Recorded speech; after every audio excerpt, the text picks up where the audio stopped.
Islamic চিন্তা চেতনা সেটা ছিল না, সেখানে ছিল আউল ফাউল বাউল, ঠিক কিনা? তারা সেইভাবে খুব জাগরণ চালক।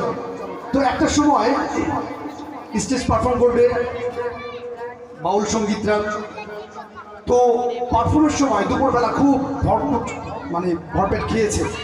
এখন হঠাৎ করে রাতের বেলা যখন হারমোনিয়াম গিটার তবলা নিয়ে বসেছে, তো যিনি হারমোনিয়াম নিয়ে বসেছে তার পেটে এসেছে চাপ।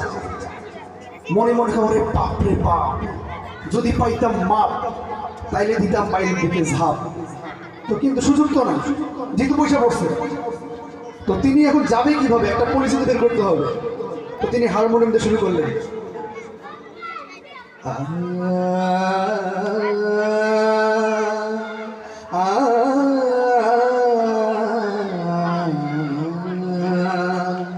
হাগা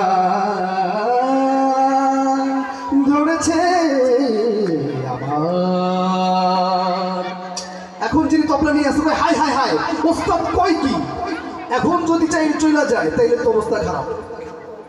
কারণ অডিয়েন্স দর্শক শ্রোতা কেউ করবো না মা। তো এইবার সেও একটা টেকনিক বের করছে, কয় তাইলে আমিও শুরু শুরু বলি ওস্তাদরে।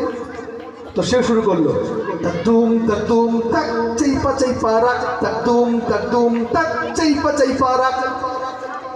সুপ্রিয় শ্রোতা, আমাদের চাপার দরকার নাই, আটকানোর দরকার নাই, কারণ আমরা হারমোনিয়াম ঢোল তবলা সিতারা কিছু দিয়ে গাইছি না, আমরা গাইছি আল্লাহ প্রদত্ত কণ্ঠ দিয়ে। কার দেয়া কণ্ঠ? এবং আমাদের জিরো সাউন্ড চমৎকার সাউন্ড দিচ্ছে, তাদের মাধ্যমে আমাদের আজকের এই চমৎকার পরিবেশনা।